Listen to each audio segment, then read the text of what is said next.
Just for your listeners to know, there are three key issues that they need to understand for them to put this within the framework of why these tensions are escalating. One of them is economic, second one is security, and the third one is U.S. domestic issues. And I'm going to just briefly mention each one of them. Okay. On the economic aspect, this one has to do with energy. Energy is at the heart of this issue. Why is this? It's because Russia is the main supplier of gas to Europe. Europe imports about 40% of its natural gas from Russia at a cheaper price. Basically, the U.S. wants to have its share of the pie, shall we say. So, by putting this, this is why you're hearing right now the sanctions about Nord Stream 2. Nord Stream 2 is not going to enter into operation because Germany is withholding the key documents. It's a part of the sanctions. But the bottom line to it is we, the Americans, want to sell gas to Germany. The second aspect is the security aspect. What this one has to do with Russia's security concerns, that is, because NATO has been expanding all the way to Russia's doorsteps. And this is where the problem, and I speak from experience given that I've been in the area, and I also wrote a book about Russia. So I did the research enough to understand this. In 1991, prior to the disintegration of the Soviet Union, our former Secretary of State, James Baker, did mention in his speech inside the Kremlin that you can have my word. It was nothing signed in a treaty. It was just a verbal agreement. You can have our word that the West will not expand eastward 1 inch. And this is where the problem that Russia now is concerned about from a security perspective, because if, for example, Ukraine became part of NATO, which it will not happen because that's a red line, that means NATO can move its offensive weapons, including Tomahawk missiles and so forth, which will be direct threat for Russia, and that's how they're seeing that. Third issue is U.S. domestic issues, and this is where I have a sort of a hard time seeing why the administration is so worried about the territorial integrity of Ukraine when we have our own issues here. And the question that your listeners need to ask is this. Is this mean that the administration is diverting attention from our own failed policies here at home? You know, and I am sure you do, you notice the inflation. Prices are going up wherever you go. You look in the oil prices are going up as well. So our economy is not where it needs to be, because we do have internal issues here. So why are we going and spending U.S. taxpayers' money on Ukraine?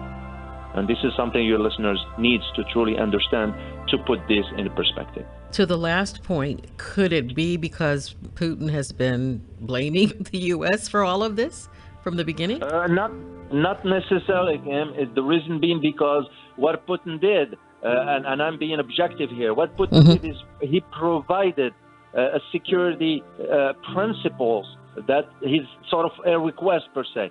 Okay, here are the concerns that I have. Moscow. We do not want NATO to expand eastward all the way to the Russia's doorsteps. So there's also lots to talk about. This could possibly, maybe lead to World War III. Do you think? No.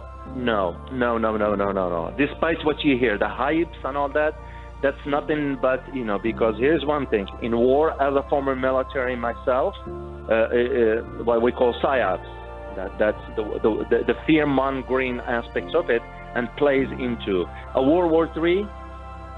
We all know what the outcome is going to be. There will be no winner. And you know what it means. Yes. Yeah, that's basically what it will be. I mean, are we our leaders are that crazy to go that far? That won't be realistic. And it will be the end, basically. Because what Russia has and what we have, as far as the nuclear deterrence and the capabilities, that will just obliterate the entire world, basically. So they're not going to go that route. Yes, tensions will exist.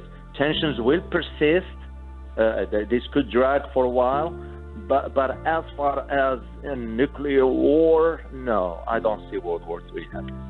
Okay, and then going to Putin's relationship with the former president and the mounds of documents that were found at Mar-a-Lago, do you think that there was anything that may have passed along to Putin that might put him in an advantage? Speculation here. That I do not know, Kim. I will not be able to sort of comment on this because I do not know. I can't speculate on something like this because those are very, very, very critical issues. Right, right. The one thing that I know for a fact is that the former president was not given the entire, what we call PDV, the presidential daily briefing. There are certain information that was withheld from him. So some of the most the most critical information was not in his possession. Exactly. That I know for a fact. The sanctions that were imposed by Biden and the other countries yesterday, will they have any impact as far as slowing things down or averting things? Well, the major thing that's going to be is that Nord Stream, the sanctions on the Nord Stream, which Germany now is withholding that documents for it to make it operational. Mm-hmm. That one's going to impact Russia greatly, financially speaking. Why? Because Russia's budget depends greatly on exporting gas, because Russia has so much gas. It has about 300 billion cubic meters of gas. That's how much they produce every year. That's a lot. That is a lot.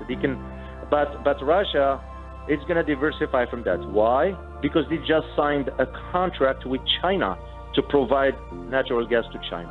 And we all know the Chinese market, the Chinese economy, because it's not something we can ignore.